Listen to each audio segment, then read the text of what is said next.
India एक ऐसा country बन चुका है कि कंट्रीज के बीच भी रेस है कि कौन इंडिया के ज्यादा क्लोज हो। अभी जर्मन चांसलर जो हैं वो इंडिया से निकले नहीं कि स्पेनिश प्रेसिडेंट जो हैं वो इंडिया पहुंच रहे हैं। अभी हाल ही में वो ब्रिक्स से पहुंचे हैं, आगे आए हैं तो जर्मन चांसलर खड़े हुए थे। अभी वीकेंड गुजरा नहीं है तो प्रेसिडेंट जो हैं स्पेन के वो कल लैंड कर रहे हैं और लंबी बात हो रही है। ये सभी वही देश हैं जो कुछ साल पहले भारत को इतनी गंभीरता से नहीं लेते थे और भारत को कई बार बैन भी कर चुके हैं। इतना ही नहीं, दुनिया में सबसे तानाशाही कहे जाने वाले देशों में शुमार साउथ कोरिया ने भी भारत की सराहना की है। हम भारत को टॉप एंड टेक्नोलॉजी देंगे। टॉप एंड टेक्नोलॉजी, तो दुनिया की बेस्ट टेक्नोलॉजी वो हम भारत को देंगे, भारत में ही बनाएंगे। ये देखिए, भारत सरकार की बहुत बड़ी शर्त है, हम तुम्हें पैसा दे रहे हैं, अरबों डॉलर दे रहे हैं, लेकिन बनाओगे तुम भारत में। स्पेनिश लीडर के द्वारा भारत के अंदर वडोदरा में इनॉग्रेट किया जाएगा C295 एयरक्राफ्ट के मैन्युफैक्चरिंग फैसिलिटी। अब ये जो C295 एयरक्राफ्ट है ये मिलिट्री एयरक्राफ्ट है, मतलब भारत के अंदर मिलिट्री एयरक्राफ्ट जो है वो मैन्युफैक्चर किया जाएगा। जर्मन गवर्नमेंट ने एक डॉक्यूमेंट जारी किया है, उस डॉक्यूमेंट का नाम है इंडिया फोकस। और उस डॉक्यूमेंट के अंदर जर्मन ये गवर्नमेंट ये समझती है कि हमें सारे का सारा फोकस मुस्तकबिल में इंडिया के ऊपर करना चाहिए। जर्मनी आज तक मुंह सुजा के कोने में बैठा था यार। जर्मनी कह रहा था नहीं हम नहीं देंगे, अब दिक्कत है, हमें आपसे इससे प्रॉब्लम है, हमें इससे प्रॉब्लम है। तो इंडिया ने बोला ठीक है भाई, हम कहीं और से ले लेंगे।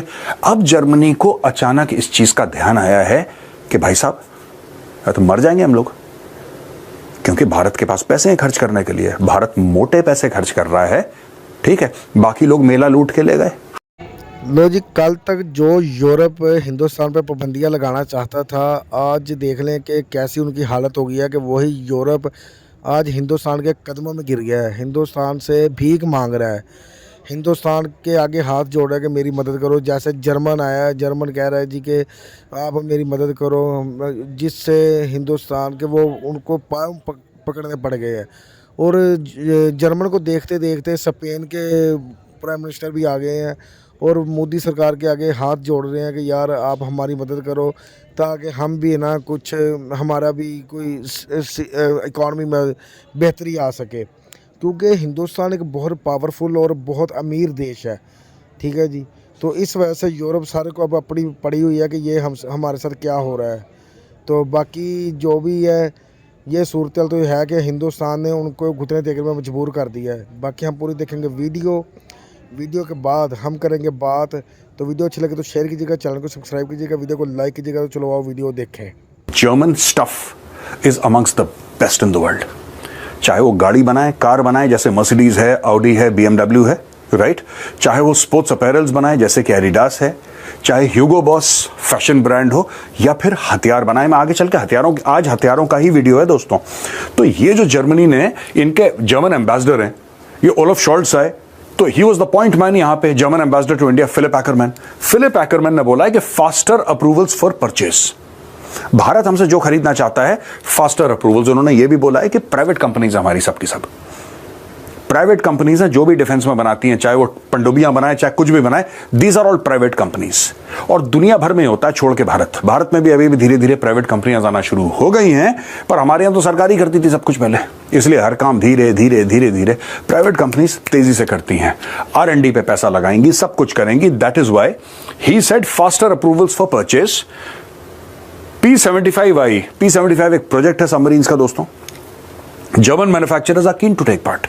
ये कह रहे हैं जर्मनी में मैन्युफैक्चरर्स हैं जिसमें they are keen to take part. They are saying we will give India, हम भारत को टॉप एंड टेक्नोलॉजी देंगे। टॉप एंड टेक्नोलॉजी, तो दुनिया की बेस्ट टेक्नोलॉजी वो हम भारत को देंगे, भारत में ही बनाएंगे।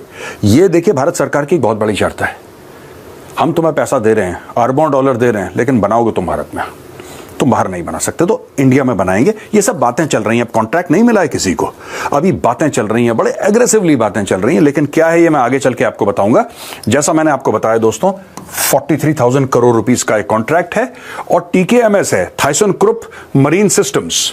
ये थाइसन-क्रुप है दोस्तों, जर्मन कंपनी है थाइसन-क्रुप, और ये स्पेनिश कंपनी है। मैंने शुरू में आपको पेड्रो सैंचेज और ओलफ शॉल्ट्स की फोटोग्राफ दिखाई थी, यही खेला है। This is the game. ये गेम खेलने ये लोग यहां पे आए हैं। और TKMS कंपीटिंग विथ नवांतिया। और ये किसके लिए कंपीट कर रहे हैं दोस्तों? इसके लिए और ये कह रहे हैं साहब 6 सबमरीन्स हम बनाएंगे, 6 सबमरीन्स। इंडियंस जो हैं वो स्पेनिश गवर्नमेंट के साथ भी राब्ते में है कि हम ये सबमरीन जो है वो लेना चाहते हैं। सो ये एक लॉन्ग टर्म पार्टनरशिप होने जा रही है इंडिया और जर्मनी की। इसके साथ साथ देखा जाए तो इंडियंस जो हैं वो ये भी चाहते थे, क्योंकि ये एक 7th inter government consultation group था, कंसल्टेशन मीटिंग थी जिसमें तकरीबन 800 से ज़्यादा जर्मन बिजनेसमैन इंडिया आए हुए थे। सो जर्मनी जो है जब वो यहाँ पे आए हैं तो वो समझते हैं कि उन्होंने जो 27 एग्रीमेंट किए हैं इंडियन गवर्नमेंट के साथ। देखें, यूरोपियन यूनियन तकरीबन 17 साल से लगा हुआ फ्री ट्रेड एग्रीमेंट करने में, लेकिन अभी तक नेगोशिएशंस कंप्लीट नहीं हो रही।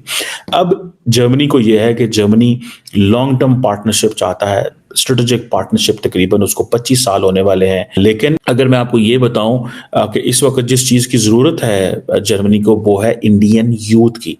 तकरीबन 1,40,000 इंडियन वर्कर्स जो हैं वो ऑलरेडी जर्मनी के अंदर मौजूद हैं और वो सारे IT हेल्थ केयर सेक्टर्स में काम कर रहे हैं। इंडिया मजीद भेजना चाहता है। अब इंडिया को ये एडवांटेज है कि इंडिया के अंदर तकरीबन 1 मिलियन जो लोग हैं वो हर महीने वर्क फोर्स में एंटर हो रहे हैं। तो वो सारी की सारी जो वर्क फोर्स है, जो पोटेंशियली स्ट्रॉन्ग वर्क फोर्स है, वो उसको लेने जर्मन चाहते हैं कि वो जर्मनी पहुंचे। एंड अबव ऑल जर्मनी ये समझता है कि इंडिया एक बड़ा प्लेयर इमर्ज कर रहा है ग्लोबल साउथ के अंदर एंड इन इंडो पैसिफिक के अंदर। सो इस चीज़ को भी देखते हुए जर्मनी के सारे का सारा ध्यान जो है वो इंडिया के ऊपर है और सिलसिले में उन्होंने इंडिया के साथ लॉन्ग टर्म वायदे कर रहा है। इंडिया को इस चीज़ की भी टेंशन है कि हमारे साथ जो वेस्टर्न ममालिक कोऑपरेशन कर रहे हैं वो सिर्फ चाइना सेंट्रिक नहीं होने चाहिए, वो हमारी अपनी स्ट्रेंथ की बेस पे होने चाहिए।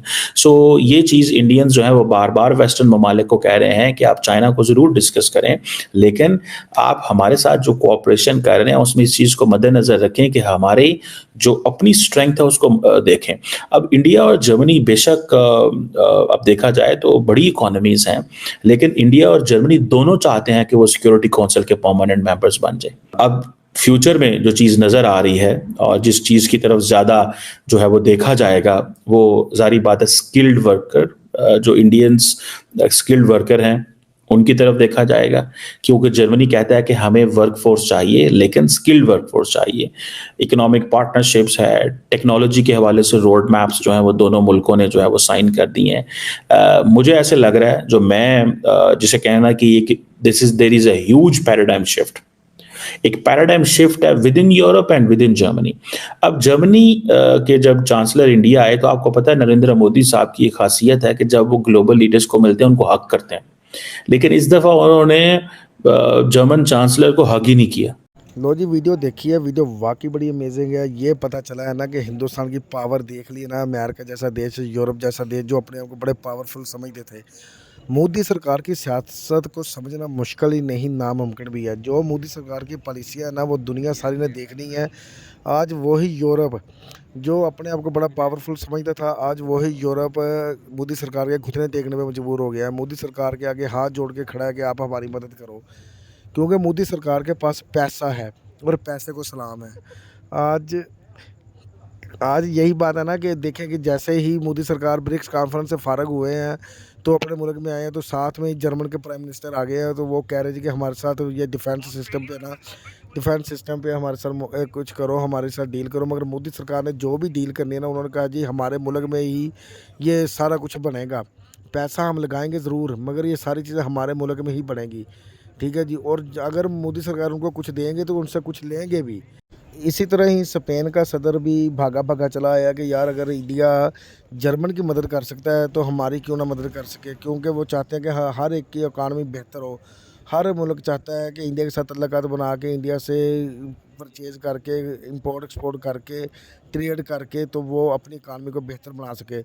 वही यूरोप आज घुटने टेकने में मजबूर है। अमेरिका जैसा देश भी देखें, उसकी अब कोई सुनवाई नहीं हो रही। दुनिया पहले अमेरिका का राज चलता था दुनिया पे, अब हिंदुस्तान का राज चलता है। अब किसी को अमेरिका की परवाह नहीं है।